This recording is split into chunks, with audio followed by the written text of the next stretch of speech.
Hey guys, subscribe for daily content, and if you're shopping for gear, make sure you check out the description for the newest items at some of the very best online retailers. There's also links for some of the items that I personally recommend. Thanks!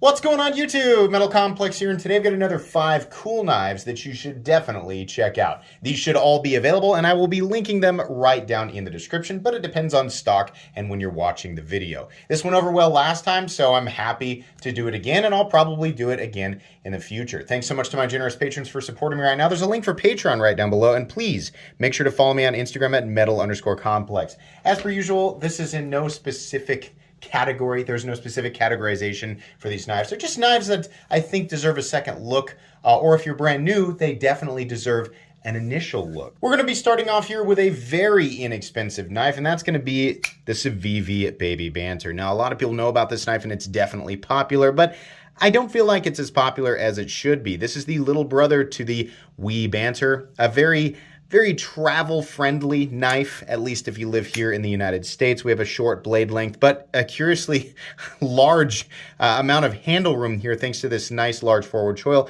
We have a super slicey blade made out of Nitro V steel, a nice deep carry pocket clip, and some peel ply texture G10 with a liner lock. This thing is exceptionally easy to manipulate, which is amazing considering, you know, the size of it. This is a teeny tiny little knife. Not everybody likes tiny knives, but they do have their place, and this is well deserving of a spot on this list. Next up, we are going to be looking at another CIVIVI knife, and this is likely, in my opinion, likely CIVIVI's best knife ever, and that's going to be the CIVIVI Buttonlock Conspirator.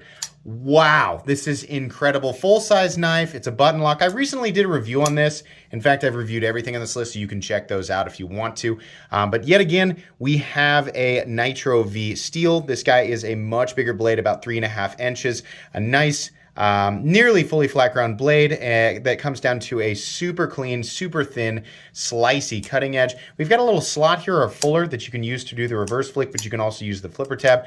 And truthfully, you can also just use the button lock. This thing is super convenient, super fidgety, plenty durable, and comes in reasonably priced at about $80. This is micarta steel, and like I said, Nitro V. Absolutely, you know, just with the ease of manipulation on the button lock and the size of it, everything like that, full 4-finger grip, this is easily one of CIVIVI's best knives ever. Moving on here to something that's not necessarily practical, but still it makes the list because it's definitely cool, and that's going to be the DRocket Talon. That's a single action OTF. It's a mini OTF. Believe it or not, this thing is made out of M390 steel. In this case, G10 and steel with a titanium pocket clip. But they do make these in full titanium. You just push this button down, pull that lever down, reload the blade, and then you're ready to, bam, ready to go. So a lot of people might be worried, what if that goes off in my pocket? You do have a nice clicky, like strong safety switch right there, so it's not going to go off. Now that will, of course, slow down your tactical speed if this is the object you're going to be using in a tactical situation.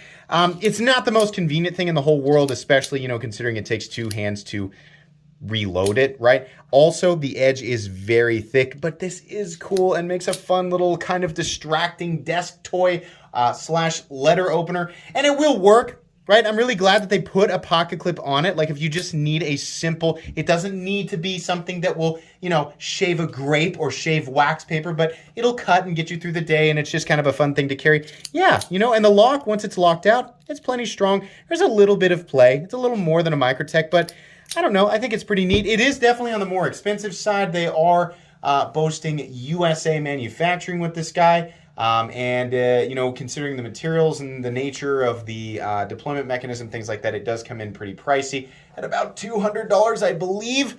Eesh, it is a lot, but it's cool, right? So it makes the list. I had a lot of fun with this one.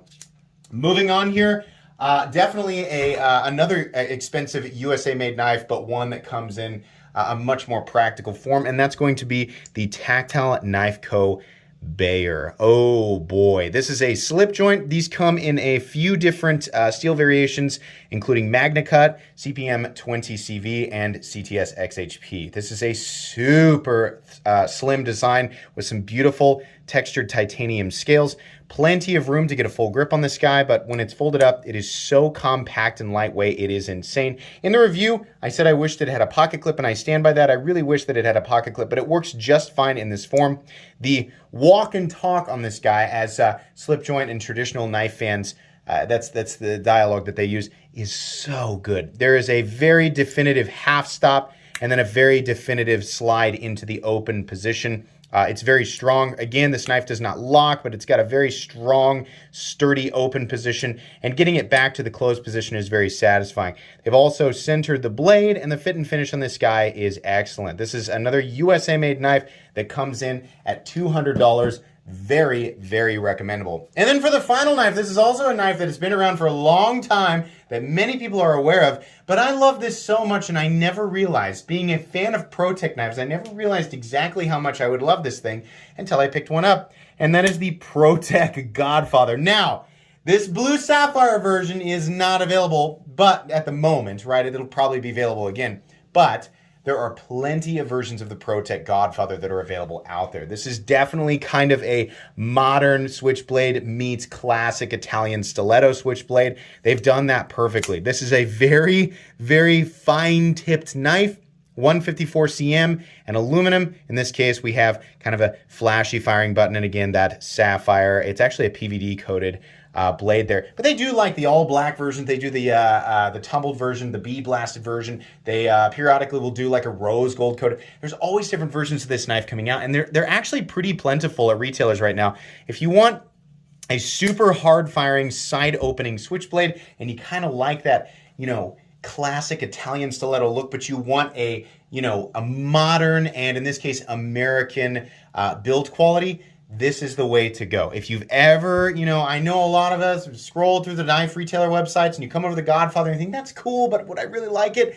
In my case, the answer was yes, absolutely. I think the Godfather, you can check out the Godson. If this guy's a little bit too big, the Godson is the same thing, but it's just a little bit shorter. In my opinion, this is a super, super underrated ProTech, even though it is a fairly popular ProTech. Absolutely worth taking a look. These come in, once again, at about $200 and are absolutely USA made. These are really fun to do, guys. I like doing these 5 cool knives videos. It's just kind of fun to not have to jam things into a specific category and then have people argue endlessly about whether or not it's appropriate for the category. This is just a fun thing to do. I'll get everything back out here. Like I said, everything in this video should be available in one form or another, but again, it really depends on when you are watching the video and what the available stock is of the retailers. You know, if they've only had 2 when I looked, then obviously things are going to sell out pretty quickly, but these should all be relatively available, and if they're not, then they will likely be available again in the future. I think that's going to be pretty much it. Like I said, the links are right down in the description, so you can check them out if you want. Please make sure to follow me on Instagram at metal_complex. If you enjoyed this video, leave a like. If you'd like to check out my other content, I do, of course, have lots of videos of knives that are either expensive or inexpensive that I do or don't like, so check those out. And if you enjoy all my content, go ahead and click on that Metal Complex logo right there and subscribe, because there's definitely more coming. Thanks again for watching, everybody, and have a great day.